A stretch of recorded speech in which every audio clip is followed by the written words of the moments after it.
이제 우리가 그 처음에 그 공부했던 그 주부가 무엇인지를 떠올려야 돼요. 첫 번째 이 법성계의 그 주어가 되는 게 뭐라고 했죠? 법성이라고 했어요. 그리고 이 법성이라고 하는 것은 제법이 본래의 상태, 제법이 발생하기 이전에 그 본래의 상태를 법성이라고 그렇게 했고, 그 다음에 세 번째로 이 상태는 명과 상과 그 다음에 일체의 모든 생각을 떠났을 때만 증득되어진다. 자, 그러니까 우리는 논리적으로 이렇게 말할 수 있어요. 법성에서 제법으로 가는 데는 명상, 분별망상이고, 그 다음에 제법의 상태에서 본래 상태인 법성으로 돌아가려면은 명상, 분별망상을 여여야 된다. 자, 이렇게 우리는 정리할 수 있어요. 그래서 우리는 이 명상, 분별망상이라고 하는 이 세 가지가 법성계에서 얼마나 중요한지 알 수가 있는데, 이거를 가장 적나라하게 설명한 곳이 어디라고 했죠? 오법자성이라고 말한 능가경에서 이 법성을 아주 적나라하게 설명을 해서 그 명상 분별을 떠난 경지가 바로 따따타 진여이고, 그것을 아는 것을 삼맥야나 정지라고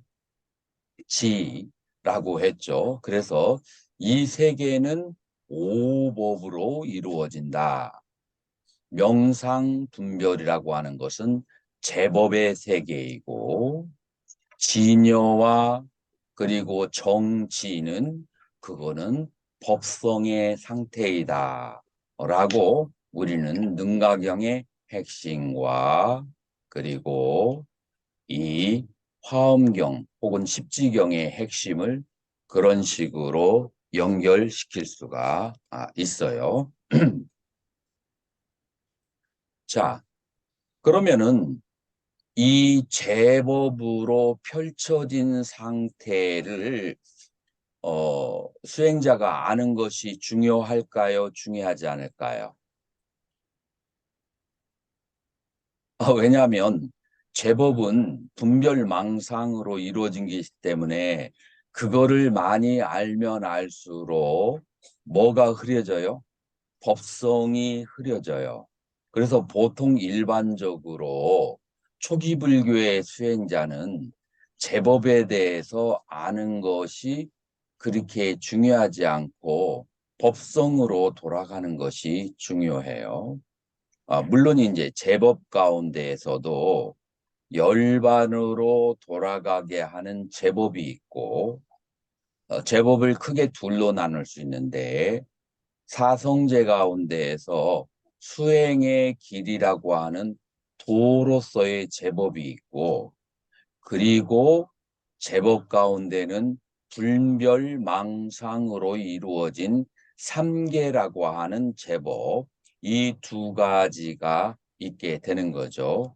그래서 이 제법의 세간세계는 둘로 나누어지는데, 하나는 수행의 도로 가는 과정과 하나는 수행의 세계에서 타락의 세계로 분별망상으로 가는 세계, 이 두 개가 합쳐진 것이 제법이다. 그래서 이 제법의 세계는 믹스가 돼 있는 거예요. 순수한 세계라고는 할 수가 없죠. 믹스가 되어 있는 세계다라고 하는 거예요. 자, 다시 한번 질문을 한다면, 그러면은 이 제법에 대해서 많이 아는 것이 중요할까요? 중요하지 않을까요? 법성으로 돌아가는 사람에게 있어서. 법성으로 돌아가는 사람에게 있어서 제법 가운데 수행의 과정에 관한 것은 필요하고 나머지 3개에 대한 제법은 알 필요가 없는 것이 아라한의 길을 가는 사람이라고 한다면 보살의 길을 가려고 하는 사람에게 있어서 수행도 말고 일반 중생 세간을 여실하게 이해하는 것이 중요할까요? 중요하지 않을까요? 중요해요. 이유가 뭐죠? 연민심을 발현하기 위해서는 예를 들어서 부모가 자식을 키우는데 이 자식이 마약의 세계에 들어갔다. 게임의 세계에 들어갔다. 그래서 거기에서 빠져나오지 못하고 공부를 제대로 하지 못한다라고 했을 때 나는 게임 좋아하지 않아. 나는 마약 좋아하지 않아. 그래서 게임하는 사람을 전혀 이해하지 못한다. 그러면 자기 자식을 다스릴 수가 없는 거예요. 그래서 게임이 뭐가 어떤 종류가 있고 어떤 것은 건전하고 어떤 것은 건전하지 않고 여기에 중독되면 어떤 어려움이 있고 이 중독된 것을 어떻게 공부의 길로 다스려야 되고 이런 이제 제법에 대해서 상세하게 아는 것이 이 어머님의 입장에서는 중요해요. 마찬가지로 이 보살은 모든 중생이 자식과도 같다라는 그런 생각을 자식이라고 하는 생각을 하기 때문에 이 중생의 길에서 법성의 길로 돌아오게 하려면 제법에 대한 지식이 어떤 욕계, 색계, 무색계의 제법에 대한 지식이 필요하다.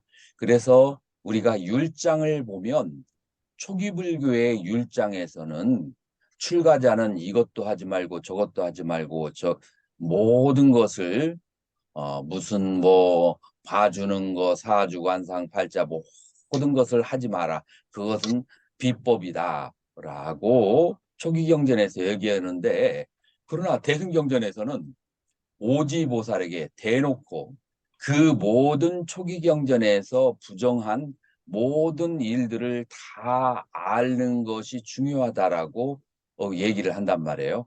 그러면 얼른 간단하게 보면은 두 개가 서로 충돌되는 것처럼 보일까요? 충돌되죠.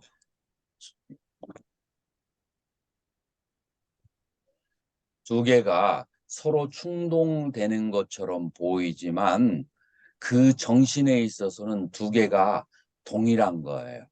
무엇이냐면은 초기 불교에서는 법성의 길로 돌아가는 데는 그런 것 없어야 업이 가벼워져서 본래의 길로 돌아가는 것이고 보살은 단 여기에 조건이 있어요. 초지에서 온 계공을 깨달아야 돼요.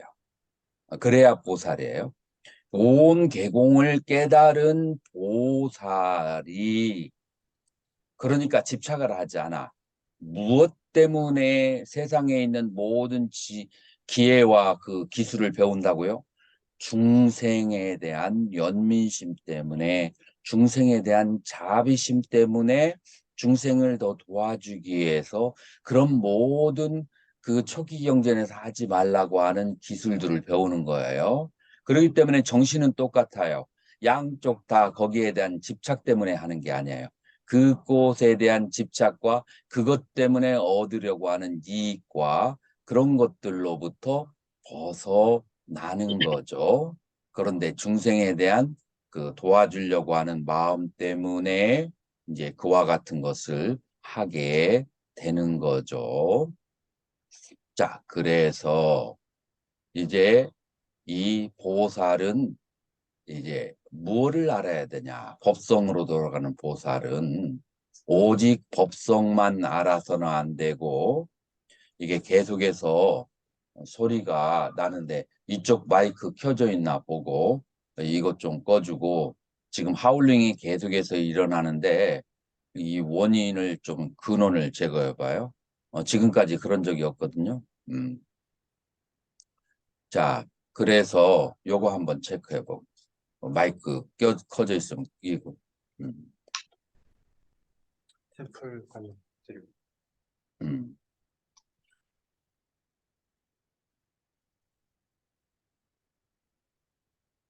자, 그래서 이 법성계에서는 고향으로 돌아가는 길, 무명무상절일체만 말하는 것이 아니고 제법이 어떻게 시연되어져 있는가를 그거를 전부 다 얘기하는 거예요. 그 제법이 시연되어 있는 것이 바로 어떤 식으로 드러나느냐 하면은 욕계, 색계, 무색계는 크게 세 가지로 나눌 수가 있어요. 하나는 시간적인 것이 있고 또 하나는 공간적인 것이 있게 되죠. 그래서 욕계, 색계, 무색계는 이 시간과 공간을 떠나서 더 이상 말할 수가 없는 거예요. 그러기 때문에 법성계의 5절부터는 시간과 공간에 대해서 말을 하는 거예요. 자, 여기 11절에서 보면은 무량 원겁이 즉 일념이다라고 그렇게 하죠. 무량한 긴 세월이 바로 일념 속에 있다라고 그렇게 얘기하는데 이 겁이라고 하는 것은 깔바가 그게 원어가 되는 것인데 이 깔바에 대해서 이제 자바 환경에서는 뭐라고 설명을 하느냐면은 까빠라고도 하고 깔바라고도 하는데 사방과 상하의 길이가 일유순인 새로 만든 성곽을 겨자씨로 가득 채우고서 어떤 사람이 100년에 한 번씩 겨자씨를 하나씩 꺼내가지고 그래가지고 그 겨자씨가 다 없어질 때까지 그때가 겁의 세월이라고 얘기하는 거예요. 그러니까 이것을 요즘 말로 얘기를 하면은 어떻게 되느냐면 지금 마이크를 껐나요? 끄지 않았습니다. 계속 하시면 됩니다. 그래서 소리가 다른데 저 뒤에 소리가 들리나요? 조정을 하고 있어요. 저 뒤에서 조정을 하고 있어요. 그래서 이거를 요즘 말로 한다고 하면은 그 지금 안동시에다가 안동시 전체에다가 무엇을 넣느냐면은 이 콩을 갖다가 전부 다 전 세계에서 갖다가 담아놨어요. 담아놨는데 그거를 100년에 그거를 100년에 한 번씩 콩을 꺼내는데 그 콩이 다 꺼내서 사라질 때가 일겁이라고 하는 세월이다라고 그렇게 설명하는 거예요. 자, 그래서 이 겁이라고 하는 것은 굉장히 긴 시간이다라고 말할 수가 있는데 그래서 무량한 그 겁이 바로 일념이다라고 그렇게 얘기하는 거예요. 소리가 안 들린다고 지금 얘기하네요. 자, 무량 원겁이 즉 일념이다. 잠깐 저거 마이크 조정을 자, 지금은 소리가 어떤가요? 조금만 내려보세요. 조금만 내려보세요. 자, 조금만 됐어요. 자, 지금 저 뒤쪽에 소리 들리나요? 안 들립니다. 뒤쪽에 소리 들려요? 조금만 더 내려보실래요? 자, 됐어요. 자, 소리 들리나요? 안 들립니다. 됐어요. 이 정도로 한번 해보죠.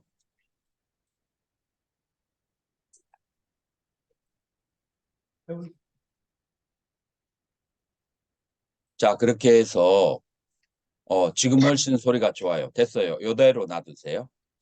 자, 그렇게 해서 이렇게 오랜 세월 동안 이 오랜 세월 동안의 세월이 곧 일념 속에 있다라고 하는 거예요.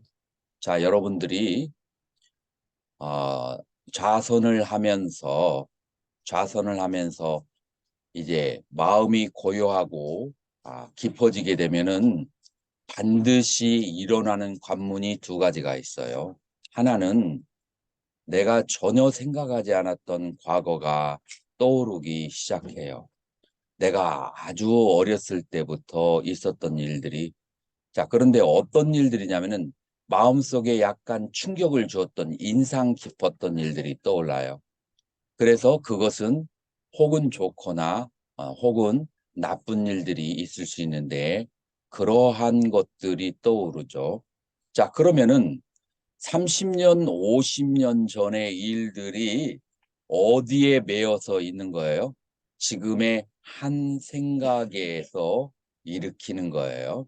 자, 그리고 더 나아가서는 50년 전 혹은 100년 전 일이 떠오른다고 했을 때 그것도 모두 어느 점에서 떠오르냐면은 지금의 한 마음에서 오는 거예요. 그래서 이 마음이라고 하는 것은 모든 생명 있는 것들이 과거를 인식할 때 없어서는 아니 되는 도구예요. 인정하시나요? 그래서 마음이 없는 생명은 과거를 떠올릴 수도 없고, 그 다음에 미래를 계획하거나 생각을 할 수도 없어요.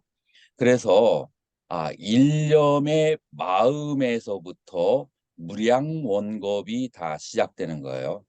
우리 여기 고은사에 예전에 그 주변에 뭐가 있었냐면은 아미타불 하는 이 놈이 무엇인고가 그 앞에 주변에 지금 보이나요? 지금은 안 보이는 것 같아요. 우리 예전에 행자 생활할 때 아미타불 하는 이놈은 무엇인가? 그래서 나는 이게 무슨 말인지 많이 궁금해했는데 지금은 교학을 공부하고 나니까 그게 뭘 말하는지가 명확하게 드러나는데 여기에서 아미타불이라고 하는 것은 내 마음이에요? 아니면은 내 마음의 대상일까요? 아미타불이라고 하는 것을 내가 마음속으로 염을 했어요. 내가 마음속으로 염을 했을 때 마음의 대상일까요? 마음 자체일까요? 마음의 대상이죠. 마음의 대상을 우리 그 교학에서는 법이라고 그래요. 자, 그런데 아미타불을 할 때 아미타불을 하는 것을 아는 마음이 같이 따라올까요? 따라오지 않을까요? 마음이 없이 아미타불을 할 수 있을까요? 할 수가 없죠. 그래서 아미타불이라고 하는 생각이 있는 곳에 거기에 마음이 따라가도록 돼 있어요. 자, 그래서 어떤 생각이 있는 곳이든지 그 생각이 있는 곳에 마음이 따라간다.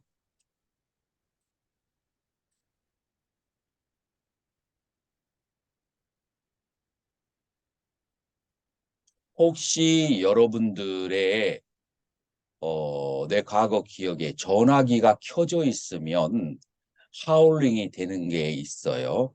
혹시 여러분들 전화기가 지금 켜져 있으면 꺼내가지고 한번 꺼주세요. 왜냐하면 오늘 강의가 굉장히 중요한데 아주 심심묘묘한 곳에 들어가야 되는데 얘가 잡아 끌어가지고 위로 올리면은 깊은 곳에 갈 수가 없어요. 자, 전화기를 꺼내가지고 켜져 있는 것을 전부 다 꺼져 보세요. 예. 하우링이 적어지는 게 느껴지네. 나머지 있는 분들도 꺼내가지고 전부 다 한번 꺼보세요. 여기 녹화가 잘 되기 때문에 본인의 전화기로 녹음할 필요 없어요. 전부 다 녹화를 내가 했나? 예, 하고 있어요. 자, 그러면은 주제로 다시 돌아와서 아미타불이라고 하는 것은 마음에서 일으킨 생각이고, 그러나 그 생각과 함께 내 마음이 따라가 줘야 돼요. 마음은 요별작용, 아는 작용을 하는 것이 마음이고, 그 다음에 마음의 대상이 되는 것은 아미타불이 되는 거예요. 그래서 이걸 아비담마에서는 뭐라고 하냐면은 심과 심소가 동시에 발생하고 동시에 소멸한다 라고 아비담마에서는 얘기가 되어지고 있어요. 그리고 두 가지가 더 있는데 근이 같아야 돼요. 예를 들어서 눈이 어떤 상을 본다면 그 같은 안근의 마음이 같이 따라가야 되고, 그래서 근이 심과 심소가 같아야 되고, 그 다음에 근만 같을 뿐만 아니라 대상이 보는 것이라고 한다면 거기에 마음도 같이 가야 돼요. 그래서 경도 같아야 돼요. 그래서 심과 심소는 근이 같고 경이 같고 동시생 동시별이다. 아비담마를 공부하신 분들은 이거를 들어봤을 거예요. 그래서 중요한 것은 여기에서 마음이 항상 따라가야 되는 거예요. 마음이 없다라고 하는 것은 뭐냐면은 여러분들이 마음이 다른 경계에다가 뺏겨버리면 지금 나를 보고 있다가도 여러분 눈을 뜨고 있고 살아있으니까 내가 보여야 되거든요. 그러나 잠깐 다른 생각을 하면은 내가 안 보여요. 왜냐하면 마음이 거기에 가 있기 때문에 그러는 거예요. 이제 그래서 어떤 사람이 요리하다가 앞에서 이 요리가 타고 있는데도 뭔가 근심 걱정을 하고 있으면 전혀 냄새를 맡지도 보지도 못하다가 갑자기 누가 와서 뭐 타고 있다 하면은 생각이 돌아오면 마음이 돌아오면 그러면은 요리가 타고 있는 것을 알아요. 그래서 마음이 있는 곳에 법이 따라가는 거예요.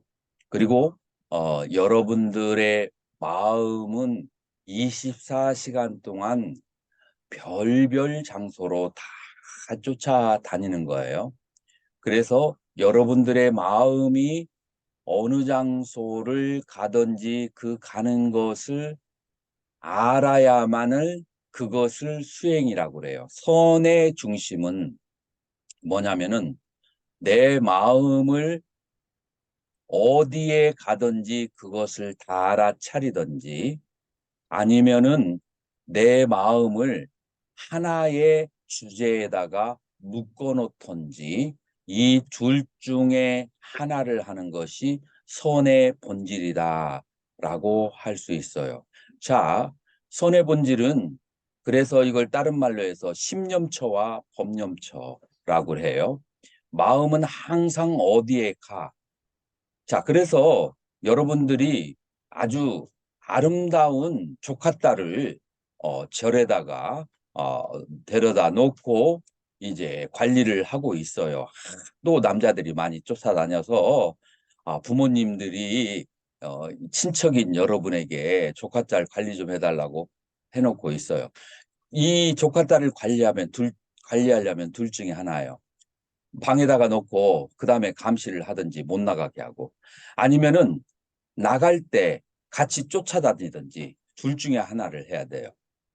만약에 그러지 않고 마음대로 오고 가게 한다면 무슨 일이 생길지가 모르는 거예요. 마찬가지로 여러분들의 마음도 한 곳에 메워 놓던지 아니면 마음이 가는 곳을 계속 쫓아가면서 알아차리든지 이것 둘 중에 하나를 해야 여러분들이 마음이 지옥에 갈 짓을 하는지 악위에 갈 짓을 하는지 축생에 갈 짓을 하는지, 인간에 갈 짓을 하는지, 천상에 갈 짓을 하는지, 성문영가 불이 갈 짓을 하는지 그거를 알 수가 있는 거예요.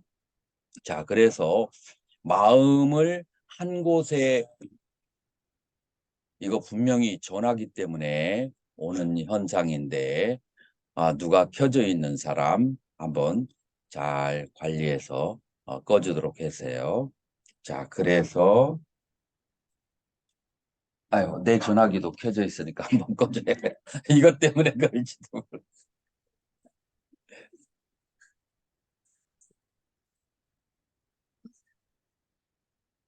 19가 다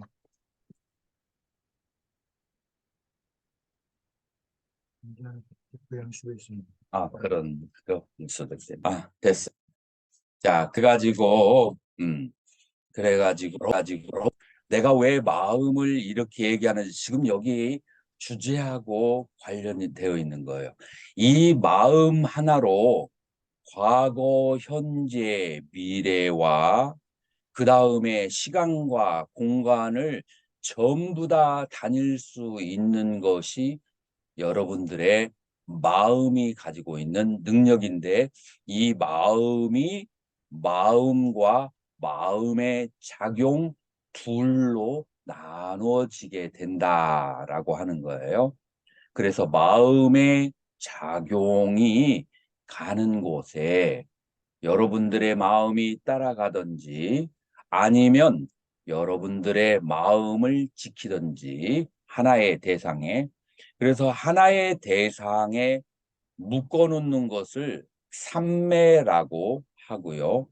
마음이 가는 곳을 다 따라다니면서 관찰하는 것을 관법이라고 하는 거예요. 자, 이거를 원어로 말하면 사마타와 비파사나라고 하고, 한문으로는 지와 관으로 그렇게 설명을 하는 거예요. 이 의도가 뭐예요? 여러분들의 마음을 단속하기 위해서. 그래서 여러분들의 마음의 프리퀀시, 어느 쪽으로 마음이 계속해서 작동하느냐가 그걸 업이라고 하고, 그 자주 가는 그쪽으로 다음 생이 연결이 되는 거예요. 자, 그런데 내 마음이 어디를 자주 가는지를 내가 알아차리는 사람도 있고 알아차리지 못하는 사람도 있어요. 예를 들어서 하루 종일 수행을 잘 해. 근데 저녁에 잘 때는 한 9시부터 일반 뉴스를 켜놓고 잠을 자는 사람이 있다. 그러면은 9시부터 11시까지 뉴스를 보다가 거기에는 천국과 지옥이 오고 가고 하잖아요. 그래서 잠을 잘 때 막 여러 가지 그 잡스러운 꿈을 꾸게 되는 거예요. 왜냐하면은 그 뉴스에 있는 여러 가지 좋고 나쁜 그런 얘기를 듣기 때문에. 그러면은 여러분들의 마음이 어디에 가 있는 것을 알아차리지 못하는 거예요. 그래서 우리 수행자는 마음이 어디에 있는지를 알아차리든지 마음을 하나에다가 묶어두든지. 자, 하나에 묶어두는 것이 대표적인 게 뭐가 있죠? 나무아미타불 연부를 하든지 아니면은 다라니를 외우든지 옴마니바메옴을 하든지 아니면은 화두를 드는 거예요. 자, 그러면은 이 화두, 다라니, 연불은 마음일까요? 법일까요? 법이에요. 마음의 대상이 되는 거예요. 그런데 이 대상을 외울 때 뭐가 꼭 따라가야 된다고요? 마음이 꼭 따라가야만 되는 거예요.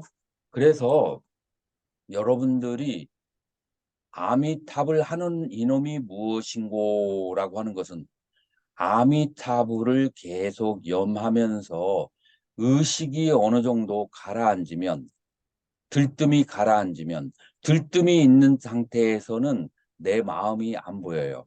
의식이 가라앉게 되면, 화두를 들어서 의식이 좀 가라앉게 되면은 그때 순간적으로 잠깐 집에 갔다 와야 돼. 어떻게? 내 마음을 한번 딱 쳐다봐야 돼. 그런데 이 마음은 이 세상에서 가장 섬세한 상태라서 보려고 하면 내 마음의 그림자를 볼 수가 있어요. 이제 여기에 속는 경우가 있어요. 그래서 그 마음이 일어나는 그 찰나에 내 마음을 탁 보고 그 욕심 부리지 말고 다시 돌아와. 그러면서 화두를 계속 들든지 아니면은 연부를 하든지 다란이를 하든지. 그래서 불교의 모든 수행은 이 마음을 보는 데에 있다라고 할 수가 있어요. 자, 지금 여기에서는 이 과거와 현재와 미래가 이 모두 마음의 바탕을 두고 일어나고 사라지기 때문에 무량원겁은 이 일념이라고 하는 베이스를 떠나서 있을 수가 없다라고 지금 여기 얘기하는 거예요. 이해가 되셨나요?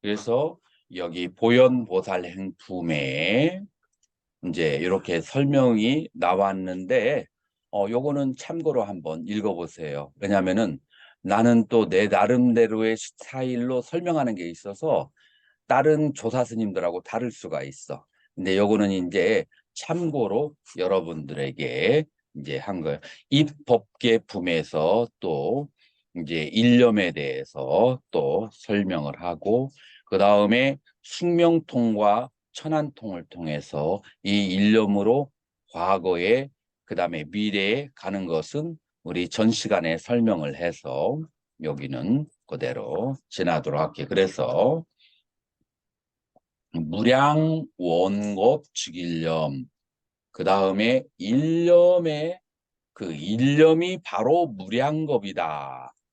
이 무량겁이 일념의 바탕 위에서 자 그래서 이것을 비유로 들면은 우리가 카메라나 비디오의 카메라에 과거와 현재 그 미래 모든 것을 담아내서 볼 수 있는 것처럼 우리의 마음은 이와 같은 카메라의 역할을 해요. 또 다른 말로 하면 대경이라고 말해요. 대경이 뭐죠? 큰 거울이에요. 왜 큰 거울이냐면은 이 세계에서 일어나는 일을 다 비추어 볼 수 있는 능력이 있는 것이 바로 마음이다라고 하는 거예요. 그래서 그 일념에 무량겁이 다 비치고 일념을 떠나서 그 무량겁을 말할 수가 없어요. 그렇기 때문에 이 무량겁이라고 하는 윤회하는 것이 전부 다 일념 하나를 못 다스려서 발생하는 것이라는 것을 알아야 돼요. 그래서 지금 매 순간순간에 일념을 다스릴 수 있어야 돼요. 예를 들어서 화장실에 갔어. 화장실에 가니까 에이 이절은 왜 화장실도 제대로 청소도 안 했고 라고 생각하는 것이 정상이죠. 이제 그렇게 생각을 하는 것은 어디로 떨어진자 그것은 시비분별로 떨어지는 것이고 일념으로 돌아오는 길일까요? 일념으로 돌아오지 않아요.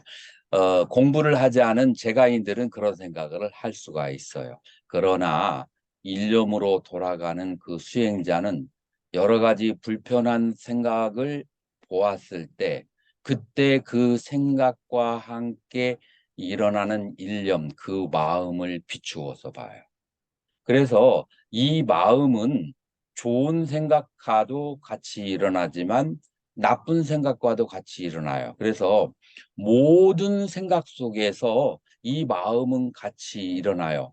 이 마음은 시비, 선악 그런 것을 구별하고 가리고 어떠한 죄와 어떠한 것을 하는데도 이 마음은 차별하지 않고 평등하게 같이 일어나요. 그래서 선악과 시비를 초월해 있는 게 이 마음이에요.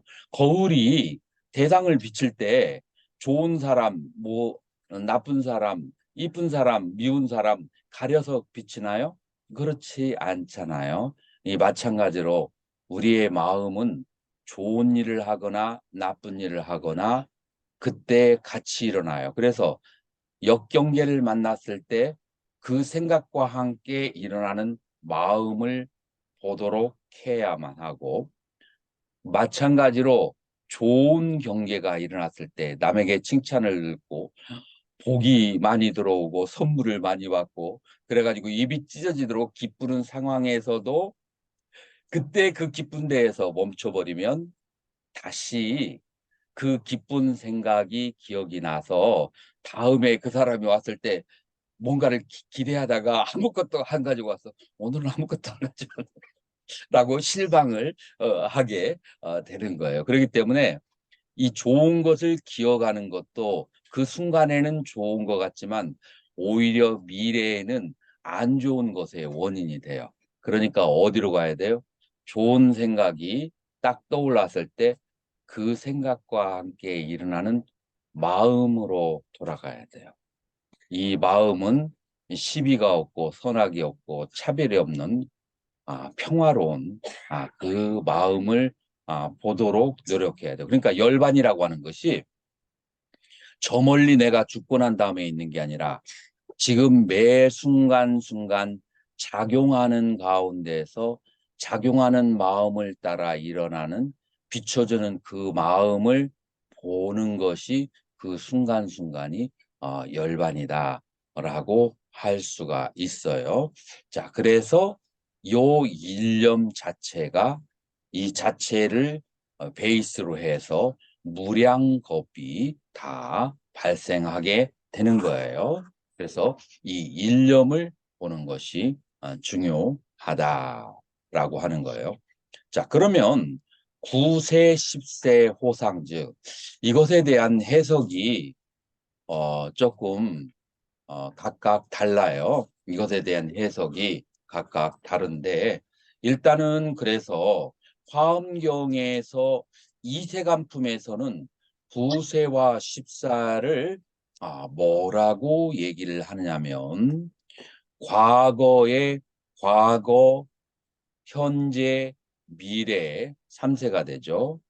그 다음에 미래의 과거, 현재, 무한한 미래 이렇게 6개가 돼요.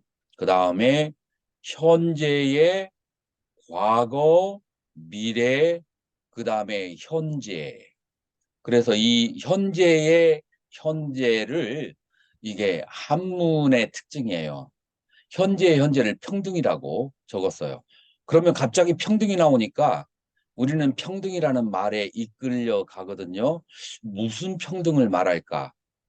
그런데 여기서는 우리가 생각하는 평등을 말하는 게 아니라 지금의 찰나를 말하는 거. 자, 그래서 여기의 평등은 만약에 영어로 표현하면 here and now예요. 지금 여기. 그래서 현재의 지금 여기가 있다. 그렇게 해서 9가지로 갈려지는 것이 바로 구세예요.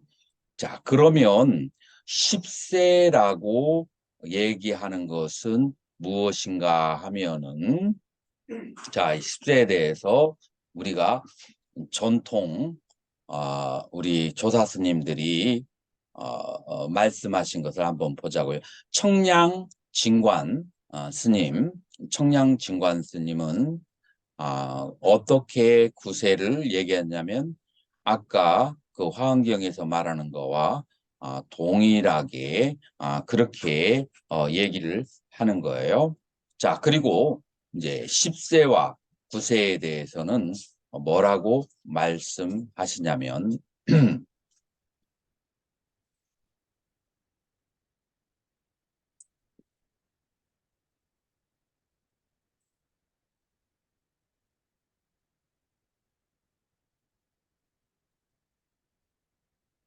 시간으로 10세를 옛 조산 스님은 푸는데 나는 좀 다른 해석을 가지고 있어요. 여기서 뭐 누가 옳다 그러다라고 말하지 않고 지금 여기에 있는 화엄학의 대가 스님들은 9세 시간에다가 현재를 곱해서 10세로 그렇게 얘기하는데 음, 내가 그 더 합당하다고 생각하는 것은 여기서 10세는 산스크리트의 해석을 그렇게 인용하다 보면은 지옥, 아기, 축생, 인간, 수라, 천상, 성문, 연각, 보살, 불 이렇게 13간을 10세라고 하는 것이 더 합리적이다.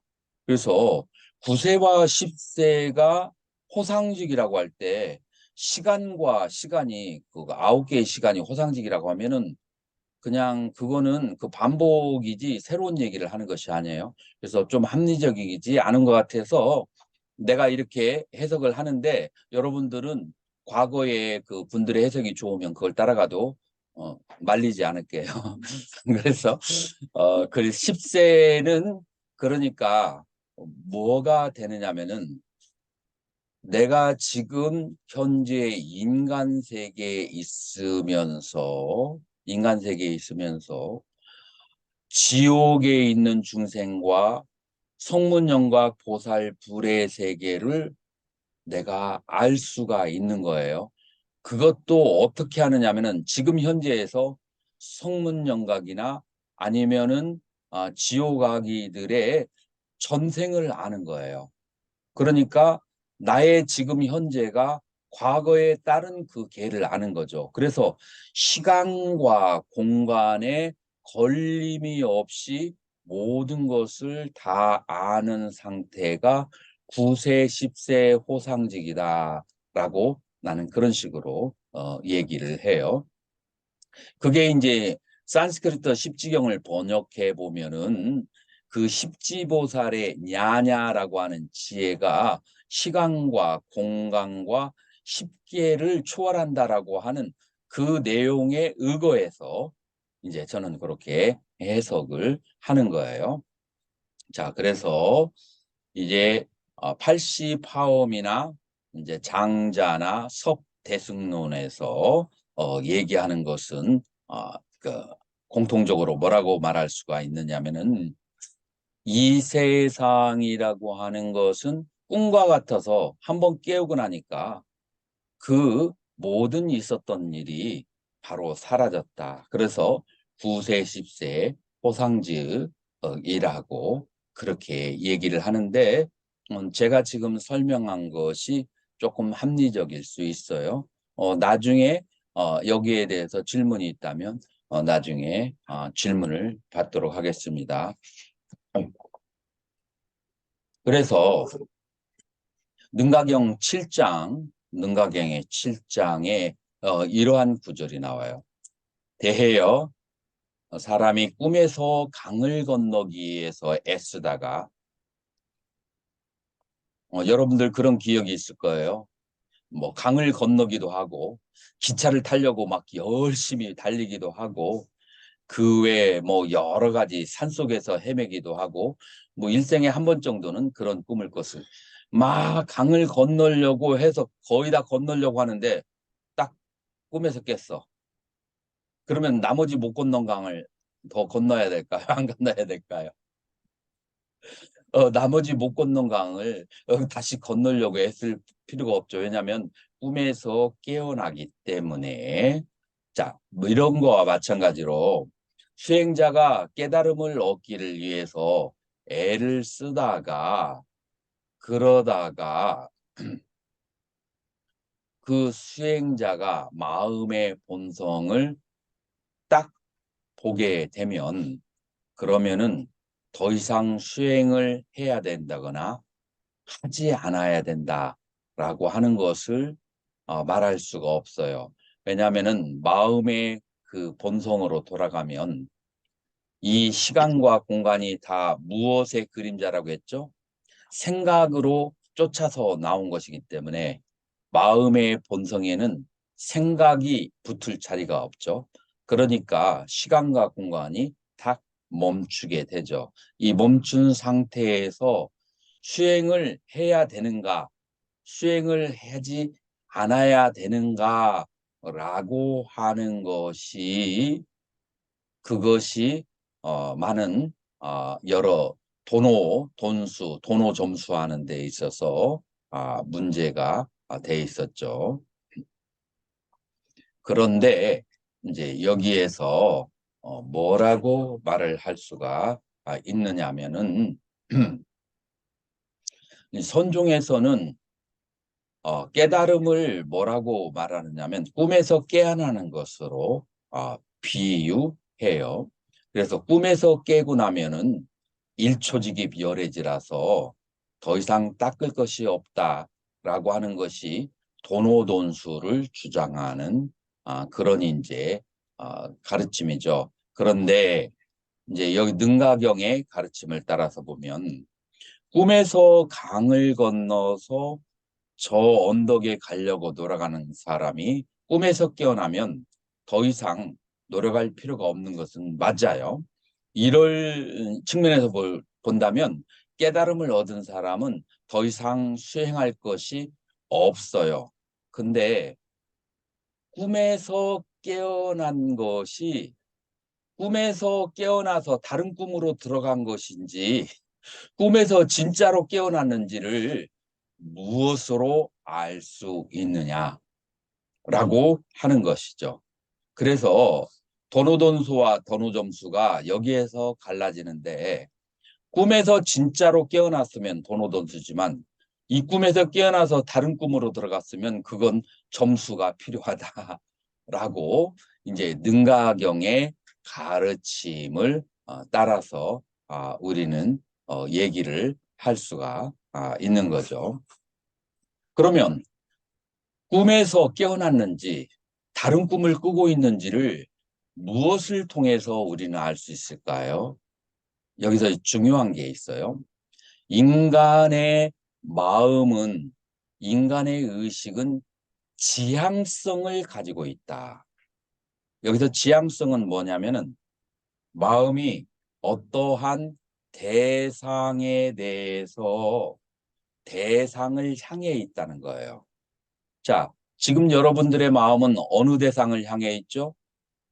칠판을 향해 있거나 제가 말하는 목소리를 향해 있거나 아니면은 오늘 점심에 좀 일찍 나가서 어디에서 공양을 할까를 생각하고 있거나 아니면은 지금 아침 저녁에 잠을 잘 못 잤더니 조금 혼침이 오네라고 혼침에 빠져 있거나 하여튼 마음은 어딘가를 향해 있어요.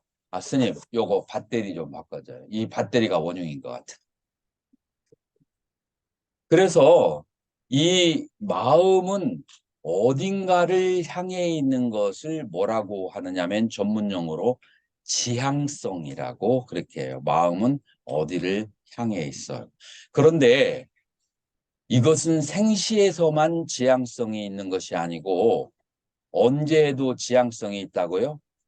꿈을 꿀 때도 마음은 어떤 대상을 향해져 있다는 점에서 꿈과 생시가 여기에서 동일하게 되는 거예요. 꿈과 생시가 여기에서 동일한 것이다 라고 하는 거예요. 스님, 배터리가 여기에 있을 거예요. 꿈과 생시가 바로 이런 점에서 동일하다고 그렇게 볼 수가 있어요. 아무래도 소리가 계속 찍찍거리니까 10분간 휴식을 취하고 배터리 정비하고 다시 시작하도록 하겠습니다.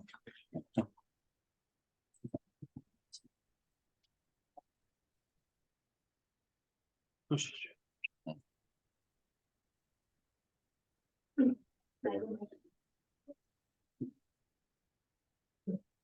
이걸 가져와야지.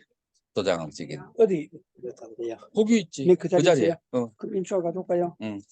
인수 일 줘봐요. 확인해 보세요. 이제 31명 글씨 맞으면 아니 이거보다도 저기 거 우리 저기 좀 거. 조계종 거요. 응. 조계종 거는 기름값이 저기 다 가져왔어요. 찍어봤어요. 이거는 껍질 있으면 좋겠는데 이것만이라도 껍질을 좀 해줄까? 큰 박스 다 가져와. 응. 저 선물 박스 가지고 저 박스 좀 선물 박스 가지고 시면 나서 사야 돼. 그럼 저 박스 좀 해가고 가지고 다시는 책이랑 책 여기로 갖다 놓으세요. 갖다 놓고 뜯어 놓으세요. 저 뒤에서 뜯어 놓든지 예. 몇 권 여기다 얹어 놓고 이거 제자리로 있어요.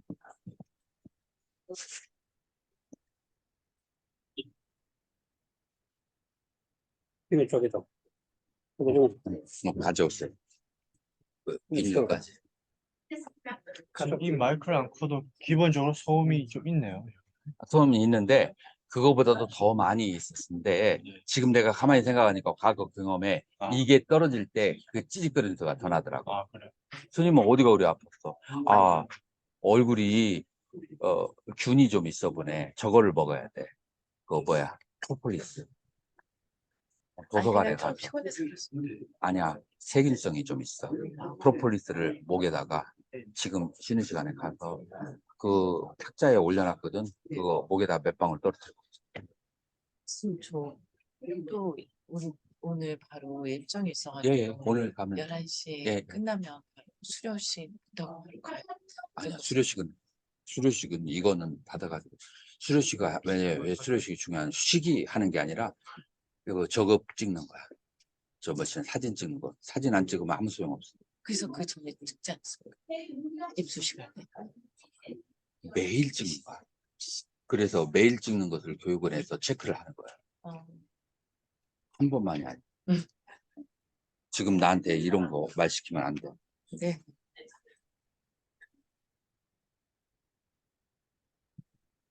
그래서 배터리 했습니까?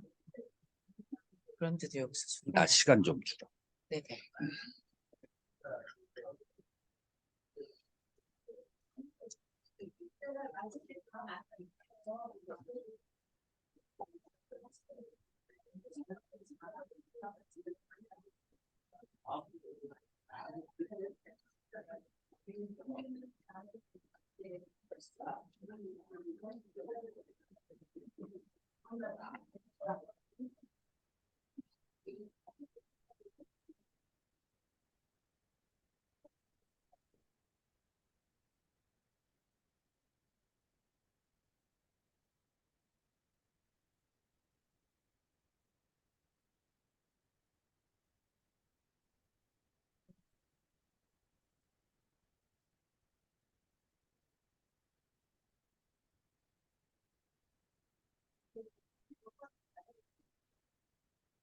이제 10분간 쉬는 시간이에요. 감사합니다. 이 시체를 지옥아래 축생을 네. 하는데 그런 운동물에서 마음으로 볼 때는 마음으로도 보고 지금 여기에서는 분별을 하는 거니까 그냥 마음이라고 만들 때. 마음 작용과 마음.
이거 교회 가서 뺐어요. 왜냐면 아직도 안 돼요, 지금. 그렇지. 이거 누구 머리 뜯겠나?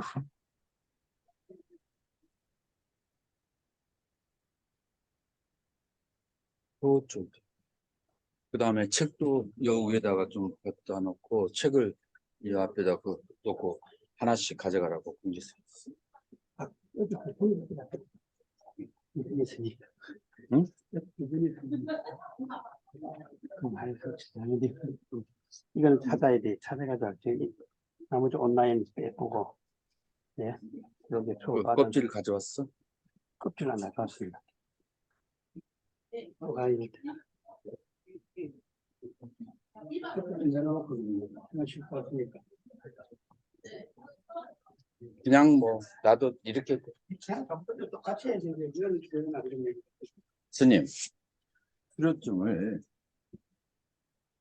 본사에서 껍질이 없대 이렇게 주면은 괜찮을까? 스님은 어떻게 생각해? 지금 껍질을 어떻게 그냥 그것들이 어차피 뭐 이때도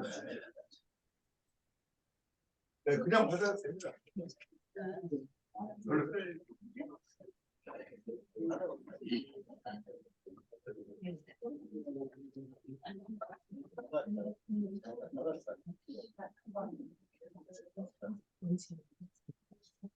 다른 데서 제가 마이크를 보니까요. 응. 이거 각도를 조절하니까 또 괜찮기도 하고. 아니 이건 내가 좀 써봐서 하는데 아까 그 빨갛게 됐잖아. 밧데리 이 빨간 색깔 나왔었거든. 아, 여기요? 이거 밧데리가 저기 안에서 찌직거리는. 이제 원흉을 찾아냈어. 네.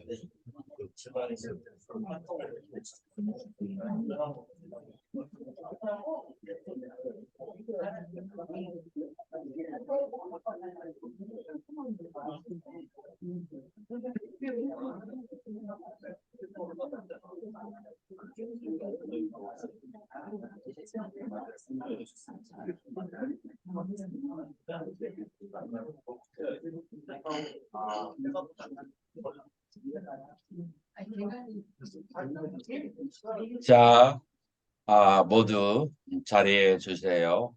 예, 배터리를 바꾸고 나니까 소리가 내가 원래 알던 소리로 돌아왔네요.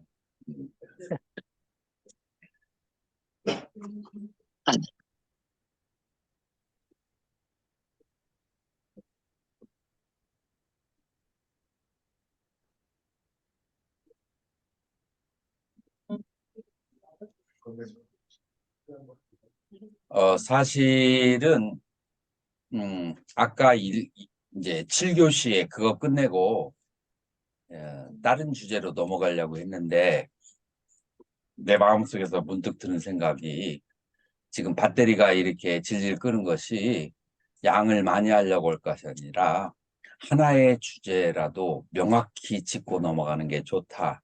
나는 그런 뜻으로 지금 받아들이고 있어. 계속해서 찌직거리면서 이게 방해를 하는 것이 아마 이 주제를 계속 깊이 있게 다뤄달라는 그런 불보살의 어떤 뜻이 아닌가. 나는 이제 그런 식으로 해석하기로 했어요. 그러한 식으로 생각을 하고 해석을 할 때 그것 자체는 마음이 아니고 마음에 따라오는 심소라고 그래요. 그걸 다른 말로 법이라고 하고. 그래서 마음은 항상 어디에 가 있어요. 무엇을 향해 있는 거예요. 그래서 이것이 꿈을 꿀 때나 그리고 이 꿈을 꿀 때도 마찬가지고 생시에도 마찬가지예요. 그래서 꿈과 상시의 공통적인 부분은 무엇이냐 하면은 꿈과 생시의 공통적인 부분은 무엇이냐면 바로 마음이 어떤 대상을 향해 있다는 거. 그건 꿈이나 생시나 유해가 아니에요. 그러니까 여기에서는 속일 수가 없어요. 무엇을 속일 수가 없느냐? 마음이 24시간 동안 대상과 경계와 한계할 때 그 마음의 본성으로 돌아와서 마음을 계속해서 놓치지 않고 보느냐? 혹은 대상과 경계에 빠져서 대상과 경계에 고락, 시비, 이해, 호우에 떨어져 있느냐. 이거는 알려고 노력만 하면은 안다는 것이 쉬울 수가 있어요. 자, 그래서 여기에서 깨달음에 대해서 시비를 논할 것도 없이 항상 이것이 꿈이든 간에 생시든 간에 마찬가지예요. 내 마음의 본성을 대상을 볼 때, 아미타불 할 때, 아미타불을 하는 이 놈을 바라보든지, 그리고 화두를 들 때, 이제 이묵고, 그 화두를 들 때 그 이묵고를 하는 그 마음의 본성을 바라보든지, 정전백수자 할 때 정전백수자를 하는 그 마음을 돌아와서 쳐다보든지 이렇게 하는 시간이 항상 하고 여의라면 돈오돈수라고 할 수가 있고 이게 왔다 갔다 해. 한 반절은 대상에 머물러 있고 대상에 빠져 있고 반절은 이 본성으로 돌아오고 그러면 돈오점수고 아주 어쩌다 한번 간헐적으로 마음의 본성으로 돌아온다. 그러면 이제 발심 수행자고 한 번도 마음의 본성을 보지 못했다. 그런 사람은 중생이고 이제 이렇게 우리는 나누어서 또 생각할 수가 있다 말이에요. 그래서 우리는 거울에 비친 대상과 그 다음에 거울과를 분리하고 구별할 수 있는 것처럼 어떤 대상이 왔다가 갈 때에도 거울이라고 하는 아는 마음으로 돌아오게 되어야 된다. 이것이 되면 그 다음에 뭐가 가능하냐면 인불장난 격별성이 되는 거예요. 이 이제 인불잡난 격별성이라고 하는 것은 무엇과 연결되어 있냐면 앞에서 일념즉시 무량겁, 무량원겁 즉일념, 일념즉시 무량겁이라고 했어요. 자, 일념즉시 무량겁을 할 때 무슨 얘기를 하냐면 9세와 10세와 호상즉 9세와 10세가 서로 같이 맞물려 있다. 그래서 한 마음 안에서 9세와 10세, 다시 말해서 과거, 현재, 미래의 과거, 현재, 미래를 생각하거나 혹은 지옥에서부터 불의 세계를 그렇게 보거나 하는 것들을 할 수가 있단 말이에요. 9세, 10세가 한 마음에 따라서 갈 수가 있기 때문에 한 마음으로 볼 수가 있기 때문에. 그런데 이 9세와 10세라고 하는 것은 이 법의 세계에서 봤을 때는 법칙이 있어요. 이 법의 세계에서 법칙은 한 공간에 동시에 두 개의 사물이 같이 존재할 수가 없다라고 하는 거예요. 그런데 여기에서 인불잡난 격벌성이라고 하는 것은 하나의 공간에 9세와 10세, 그 시간과 그 다음에 지옥에서 불세계까지 그 하나의 공간에 동시에 공존한다라고 하는 거예요. 이제 이와 같은 것은 굉장히 생각하기 어려운 일이죠. 자, 그것을 그래서 뭐라고 하냐면 사사무예라고 그렇게 하는 거예요. 그래서 십지경에 이제 보면은 뭐라고 되냐면 아주 작은 미진 그 털끝에서 넓은 국토를 다 수용하지만 이 털끝을 늘릴 필요가 없다. 이 원자를 늘리지 않고도 이 원자 안에 이 불국토가 다 들어왔는데 그러나 그것에 서로 섞여지지가 않고 미진은 미진대로 그리고 불국토는 불국토대로 동시에 그렇게 있게 된다는 것. 그것은 이제 시망보살문 아승지품에 그렇게 나오고 십지품에서는 뭐라고 얘기하냐면 한 톨 먼지 속에 한량없는 불국토의 수미산과 금광이산이 보이지만 그것이 좁지가 않고 그 하나의 먼지 그러니까 원자 속에 사막도도 존재하고 육도가 다 존재하지만 그 육도가 존재하면서 서로가 부딪히지 않고 잡난함이 없다라고 그렇게 경전의 근거가 나오는 거예요. 자, 그래서 이제 이러한 것들은 이제 아무래도 옛날 스님들이 해석하는 거하고 제가 해석하는 것이 좀 다르죠. 여기 옛날 스님이 지엄 스님이 이제 해석하신 방법은 이제 이러하지만 여러분들이 한번 읽어보시고 이제 내가 해석하는 방식은 이제 그런 거죠. 뭐냐면은 이 9세와 10세라고 하는 것이 한 마음으로서 비춰서 존재하지만 한 마음으로 비춰서 존재하는 그 가운데에서 일어나는 9세, 10세가 무엇을 따라 존재한다고요? 생각을 따라서 존재하는 거예요. 생각이 만약에 멈춰지면 9세, 10세가 그대로가 텅 빈 법성의 세계가 그대로 된다. 법성의 세계가 일념을 일으키면 다시 또 9세, 10세로 변해진다라고 하는 거예요. 그래서 생각을 따라서 일어난 세계가 9세, 10세이기 때문에 같은 공간에 여러 다른 생각이 수백 가지 생각이 있어도 서로가 겹치지 않은 것처럼 9세와 10세가 서로가 잡난하지 않고 겹치지가 않는다라고 그렇게 말할 수가 있어요. 무엇 때문에? 생각으로 이루어진 세계이기 때문에 그러하다는 거예요.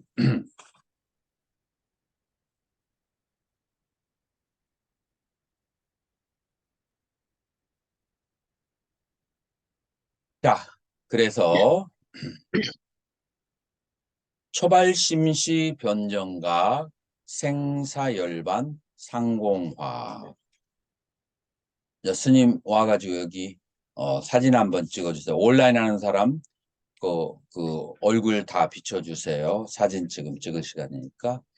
자, 그래서 초발심시 변정각 생사열반 여기 제자로 와서 찍었죠. 네, 가까이 왔어. 양쪽 전부 다 나오게. 사진도 나오고 이것도 나오고 이름도 나오고 아, 예. 동시에 나오고. 그래서 초발심시 변정각 생사열반 상공화라고 하죠. 그래서 초발심이라고 하는 때에서부터 정각을 이룰 때까지가 우리 대승불교에서는 얼마만의 시간이 걸린다고 했죠? 3아승직업이 걸린다고 그래요. 자, 그러면은 초기불교에서 처음에 그 중생의 상태에서 수다원과 아라한까지를 얻는데 가장 예리한 근기를 가진 사람이 몇 생을 수행해야 된다고 하죠? 3생을 수행해야 된다고 그래요. 그래서 금생의 깨달음을 얻는 것 같지만 전생에 수행을 한 것이 그렇게 연결되는 거예요. 그래서 초기 불교에서는 아라한이 되는데 그 목샤바기야 순해탈분이라고 하는 것을 한 생에 성취하고 그 다음에 바바나바기야라고 하는 순결택분이라고 하는 것을 제2생에 경지를 얻고 그 다음에 거기에서 더 수행을 해서 이제 아라한을 얻을 수 있다라고 구사론에서 나오죠. 그래서 아주 예리한 근기는 3생 안에 그 해탈을 성취가 할 수가 있고 나머지의 사람은 오랜 세월을 걸쳐서 이제 성취를 하게 된다. 이제 그렇게 말할 수가 있어요. 자, 그러면은 이 3생이라고 하는 것과 그 다음에 3아승직업이라고 하는 것 굉장히 긴 그런 시간이죠. 그런데 이 긴 시간이 다 무엇으로 이루어졌다고요? 생각으로 이루어졌어요. 자, 이 생각으로 이루어졌다는 것은 조금 더 구체적으로 말하면 내 마음이 지향성을 가지고 있다고 하는데 내 마음이 마음의 대상을 계속 따라다니는 것을 생각이라고 그래요. 그래서 여러분들 마음의 대상으로부터 벗어나서 마음의 고요에 안주한다. 할 수 있을까요? 오늘 한번 해보세요. 마음은 끊임없이 어떤 대상을 향해 있어요. 나는 생각이 고요하다. 아미탑을 혹은 다란이 혹은 화두를 들고 있을 거예요. 마음은 어떤 대상을 향해서 끊임없이 가는데 그것이 화두가 됐던 연불이 됐던 다란이가 됐던 그것마저도 다 놓아버렸는데 혼자 허공에 떠오른 달처럼 마음이 혼자 있는 경우는 굉장히 드물고 이거는 성인의 경지에 이르러야만 그 상황이 오게 돼요.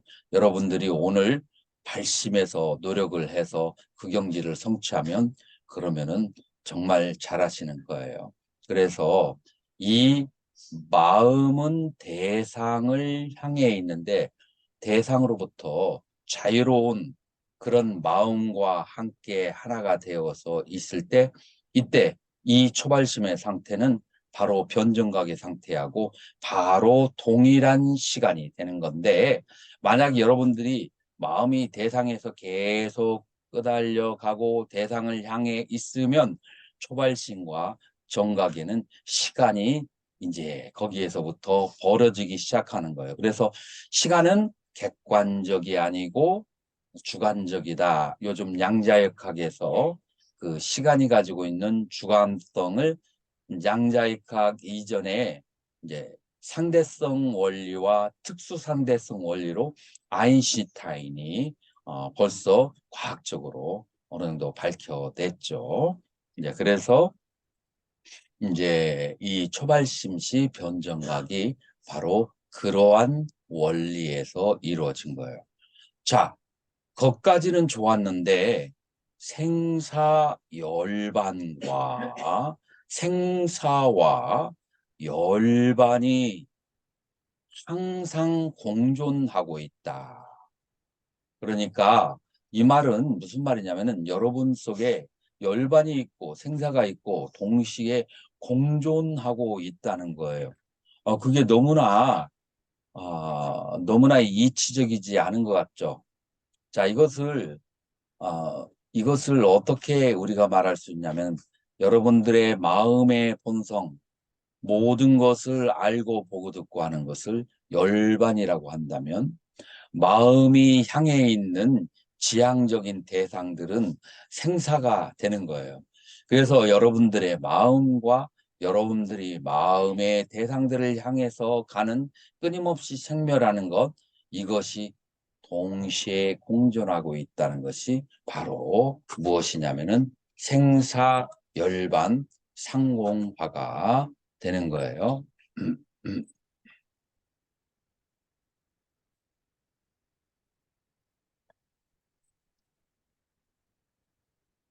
자, 그래서 17번, 18번은 이제 연기를 드러내는 것에 총론이 되는 거예요.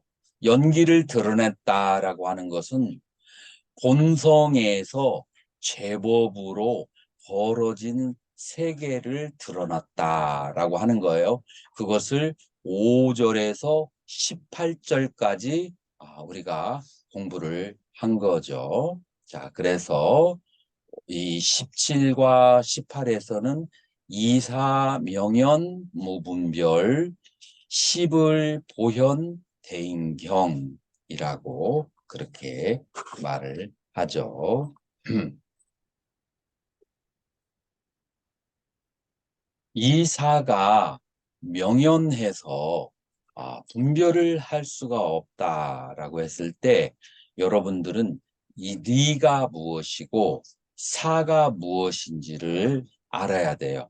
우리는 법성계를 하니까 법성계에서 나오는 용어로 설명을 하대요. 누가 리사를 뭐라고 말할지 누가 한번 대답해 보실래요? 2박 3일 공부한 것이 얼마나 효과가 있는지. 리는 이 법성계 언어로 무엇이고 사는 뭐예요? 한 사람만 맞춰도 나는 만족할 것 같은데. 우리 온라인을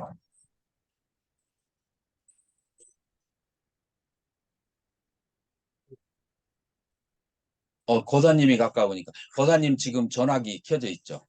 없어요? 갑자기. 자, 그래서 지금 이 내용이 굉장히 중요한가 보다. 여러분들 정신 차리라고. 여러분들 정신 차리라고 갑자기 소리를 보내주네. 여기 리와 사가 법성계의 용어로 뭐예요? 대답해 보세요. 리는 본래적이고 사는 법성계의 용어로. 리는 법성, 리는 법성이고 그 다음에 사는 제법이에요. 보니까 공부들을 제대로 하셨네요. 그래서 이 제법과 법성이 명연하다라고 하는 것은 그 구별할 수 없이 같이 혼재해서 존재한다라고 하는 거예요. 그래서 분별할 수가 없다는 거예요. 그래서 이제는 아까는 법성과 제법을 둘을 잘 갈라놓더니 이제 와서 하는 말이 뭐냐면은 그 둘이 공존한다라고 하는 거예요. 자, 그러면은 내가 내 언어로 설명한 것은 뭐라고 얘기를 하죠? 이 법성은 무엇이고 그 다음에 제법은 뭐라고 제가 설명을 했죠? 마음과 마음이 향하는 곳 둘로 얘기해서 이거 이해하기 쉽잖아요. 그래서 마음은 뭐라고요? 마음은 법성이고 마음이 향하는 곳 그것은 제법이에요.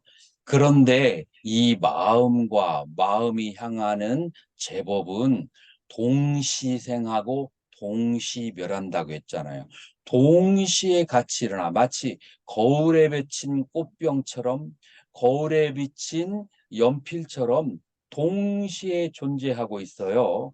그래서 거울과 그 다음에 꽃병을 떼어놓기가 어려울 정도로 동시에 공존하고 있기 때문에 이사명연 무분별이다라고 하는 거예요.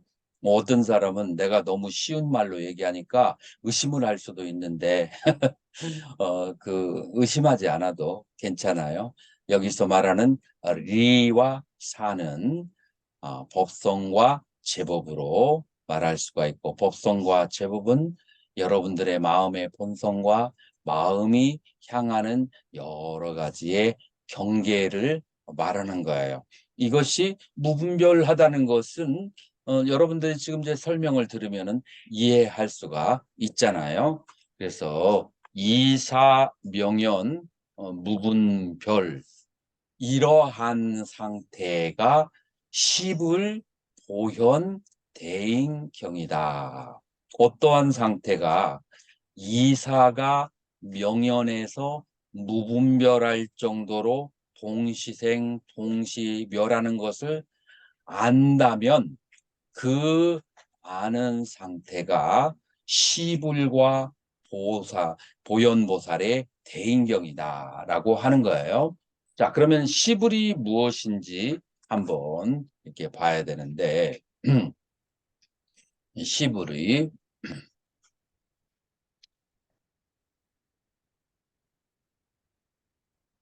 이제 동남 서북, 동북 동남 서남 서북 하상으로 해서 이제 부처님은 부동지, 지화, 습지, 행지, 명지불, 구경지불, 상지불, 자재지불, 범지불, 보건지불을 말하고, 보살은 문수, 각수, 재수, 보수, 덕수, 목수, 진수, 법수, 지수, 현수 보살을 말하고, 그리고 그 세 개는 금색, 낙색, 화색, 담보가색, 청년화색, 금색, 보색, 금강색, 파력색, 여실색이라고 하는 세 개의 부처와 그 다음에 보살의 명호인데, 이거는 이제 연화장 세계 중심의 시방부를 이렇게 얘기하죠. 연화장제계의 시방부를 가지고 수행을 깊이 펼치는 곳을 어느 학파라고 하죠? 밀교가 이런 곳에 중점을 많이 두게 되죠. 그래서 시불이라고 하는 것은 시방불이라고 말하는 것이고, 이 시방불이라고 하는 것은 한마음의 작용이 펼쳐져서 시방으로 드러난 것이다 라고 그렇게 말할 수가 있어요. 자, 그 다음에 시불 보현했을 때 보현보살은 화엄경의 대표적인 보살이에요. 그래서 신수대장경에 보면 신수대장경을 그 60화엄경을 보면은 보현이 375회가 나오는데 문수는 93회가 나와요. 자, 그런데 일반적으로 경전을 다 합치면 문수보살이 더 많이 나와요. 그러나 화엄에서는 보현보살이 중심이 되는 그런 보살이에요. 그러면은 보현이라고 하는 것은 어떤 뜻을 가지고 있느냐 하면 산스크리트어로 사만타 바드라라고 그렇게 해요. 사만타라고 하는 것은 영어로 everywhere, 어느 곳에나 있는 그런 뜻이고요.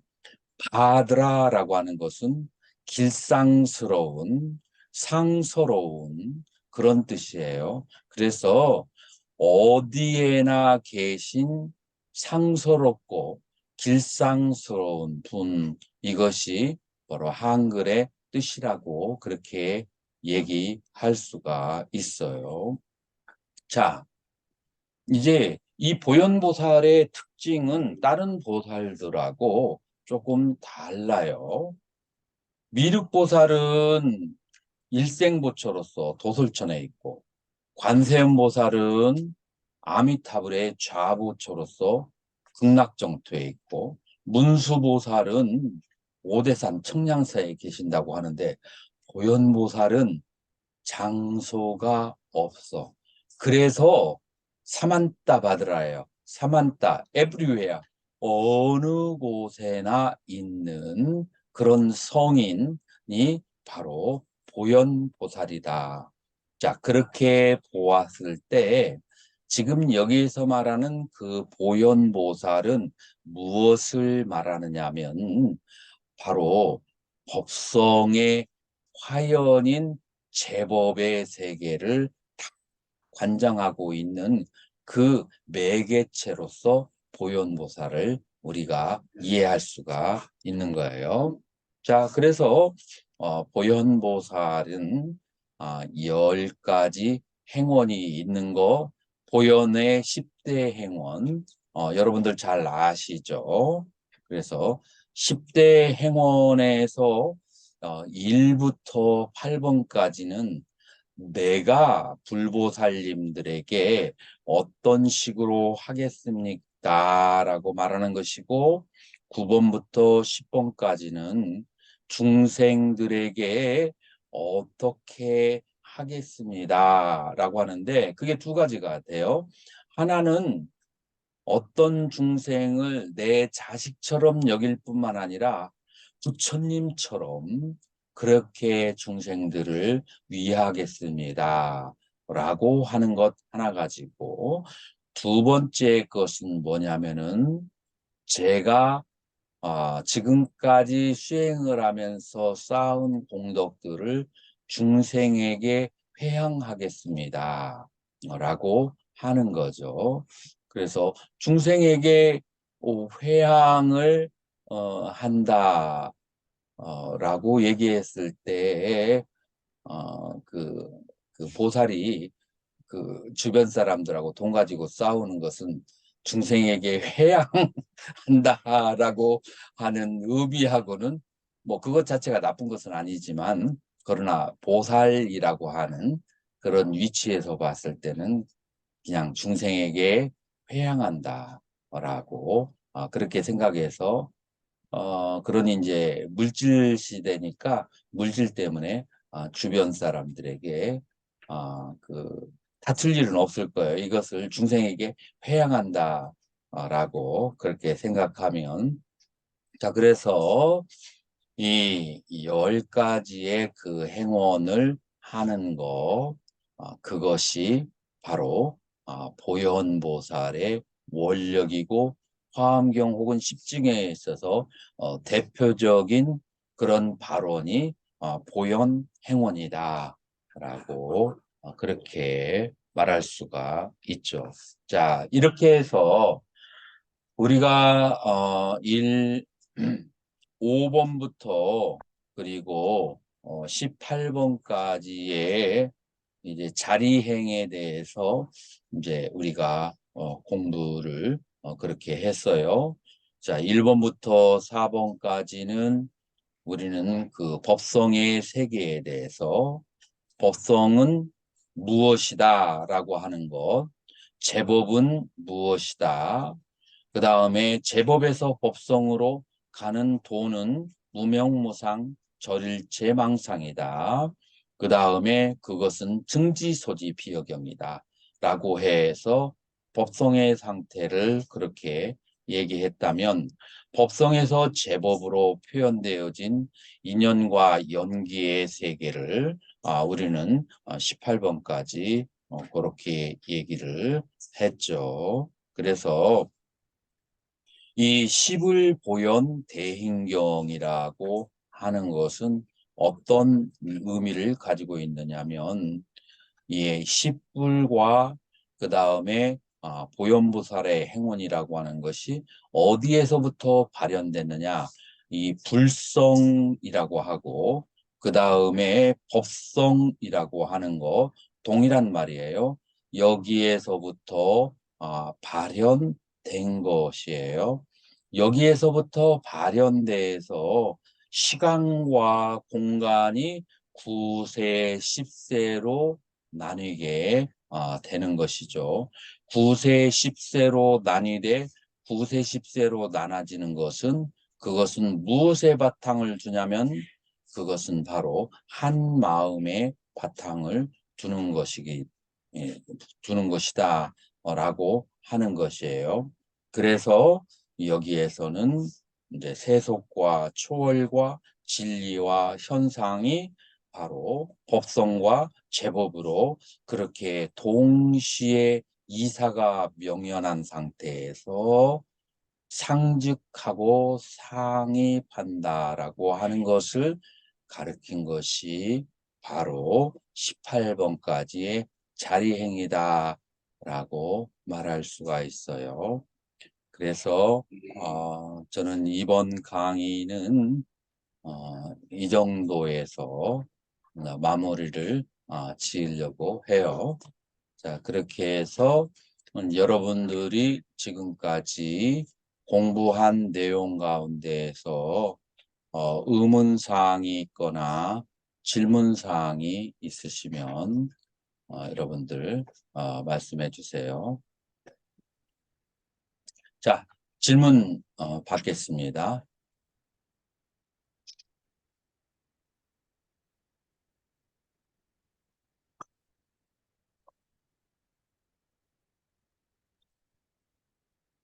그래도 질문이 두세 개는 있지 않겠어요?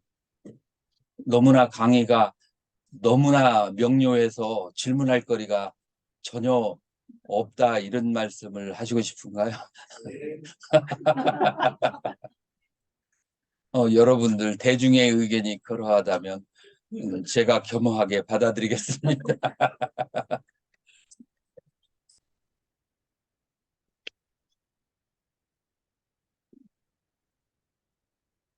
자, 그러면은 일단 이제 강의의 녹화는 이것으로 마치도록 하고 공지사항으로 넘어가겠습니다.